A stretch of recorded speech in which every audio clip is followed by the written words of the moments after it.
আসসালামু আলাইকুম সুপ্রিয় শিক্ষার্থী বন্ধুরা, তোমাদের আজকে আমি দেখাবো নবম শ্রেণীর তৃতীয় সপ্তাহের ইতিহাস অ্যাসাইনমেন্টের একটা নমুনা উত্তর এবং আশা করছি এই অ্যান্সারটি সবার থেকে ভালো হবে এবং মূল্যায়নও তোমরা ভালো পাবা। তো এখানে তোমাদের সিলেবাসটি একটু বলে নিই। চতুর্থ অধ্যায় এবং ষষ্ঠ অধ্যায় সম্পর্কে একটি প্রশ্ন দিয়েছে। প্রশ্নটি হলো প্রাচীন ও মধ্যযুগের গুরুত্বপূর্ণ রাজবংশ শাসন ব্যবস্থার একটি তুলনামূলক বিশ্লেষণ করো। তো তোমরা যেটা করবা, শিরোনামটা দেওয়া হচ্ছে প্রাচীন ও মধ্যযুগের গুরুত্বপূর্ণ রাজবংশ ও শাসন ব্যবস্থার তুলনামূলক বিশ্লেষণ। তো কারো যদি এত বড় শিরোনাম না আটে তাহলে শুধু তোমরা জাস্ট চতুর্থ অধ্যায় ও ষষ্ঠ অধ্যায় এই অধ্যায়টি লিখে দিবা, নাম লেখা দরকার নাই, লিখবা চতুর্থ অধ্যায় কমা দিয়ে ষষ্ঠ অধ্যায়। তো আমি তোমাদের অ্যান্সারটি দেখাবো। তো এই অ্যান্সারটি তোমরা এভাবে লিখবে: প্রাচীন বাংলার গুরুত্বপূর্ণ রাজবংশ ও শাসন ব্যবস্থার মৌর্য ও গুপ্ত যুগে বাংলা ও গুপ্ত যুগের পূর্বে প্রাচীন বাংলার ধারাবাহিক ইতিহাস রচনা করার তেমন কোনো উপাদান পাওয়া যায়নি, কেননা তখনকার মানুষ আজকের মতো ইতিহাস লেখায় অভ্যস্ত ছিল না। ভারতীয় এবং বিদেশি সাহিত্যে এ সময়কার বাংলা সম্পর্কে ইতস্তত ও বিক্ষিপ্ত উক্তি হতে আমরা ইতিহাসের অল্প স্বল্প উপাদান পাই। এ সকল বিচ্ছিন্ন ঘটনা জোড়াতালি দিয়ে সন তারিখ ও প্রকৃত ঘটনা সম্বলিত ধারাবাহিক কোনো ইতিহাস রচনা করা সম্ভব নয়। বস্তুত 327 থেকে 326 অব্দে খ্রিস্টপূর্ব 327 থেকে 26 অব্দে গ্রিক বীর আলেকজান্ডারের ভারত আক্রমণের সময় হতে প্রকৃত ইতিহাসের রূপ পরিগ্রহ করে। গ্রিক লেখকদের কথাই তখন বাংলাদেশে গঙ্গারিওড নামে এক শক্তিশালী রাজ্য ছিল। গঙ্গা নদীর যে স্রোত এখন ভাগীরথী ও পদ্মা বলে পরিচিত, এ উভয়ের মধ্যবর্তী অঞ্চলেই গঙ্গারিডই জাতির বাসস্থান ছিল।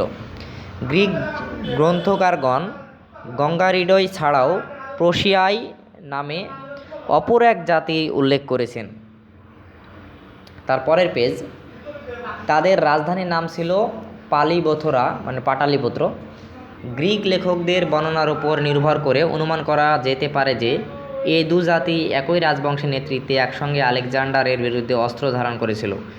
এ অনুমান করা যেতে পারে আলেকজান্ডারের আক্রমণের সময় বাংলার রাজা মগধাদি বেশ দেশ জয় করে পাঞ্জাব পর্যন্ত স্বীয় রাজ্য বিস্তার করেছিলেন।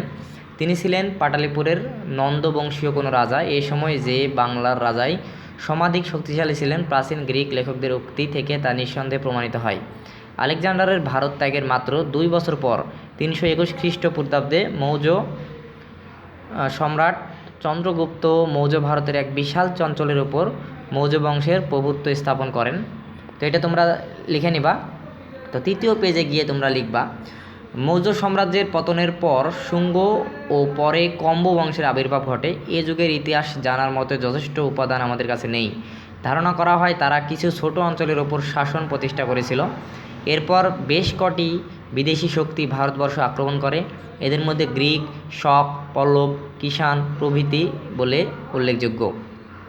তবে এই আক্রমণকারীরা বাংলা পর্যন্ত এসেছিল কিনা তা বলা যায় না। গুপ্ত ইতিহাস সম্পর্কে জানার মতো বেশ কিছু উপাদান ইতিহাসবিদদের হাতে রয়েছে। এ থেকে খ্রিস্টীয় 3য় শতকের শেষ ভাগ ও চতুর্থ শতকের প্রথম ভাগের ইতিহাস রচনা করা সহজ হয়েছে। ভারতে গুপ্ত সাম্রাজ্য প্রতিষ্ঠিত হয় 320 খ্রিস্টাব্দে। তখন বাংলায় বেশ কিছু স্বাধীন রাজ্যের উত্থান ঘটে। এগুলোর মধ্যে দক্ষিণ পূর্ব বাংলার সমতট ও রাজ্য, পশ্চিম বাংলার পুরস্করণ রাজ্য উল্লেখযোগ্য। গুপ্ত সম্রাট প্রথম চন্দ্রগুপ্তের রাজত্বকালেই উত্তরবঙ্গের কিছু অংশ গুপ্ত সাম্রাজ্যের অধিকারে আসে। সমুদ্রগুপ্তের রাজত্বকালে সমগ্র বাংলা জয় করা হলেও সমতট একটি কদর রাজ্য ছিল। সমুদ্রগুপ্তের রাজত্ব হতো 6ষ্ঠ দশকের মাঝামাঝি। তো এতটুকু অ্যান্সার লিখলেই তোমাদের হবে।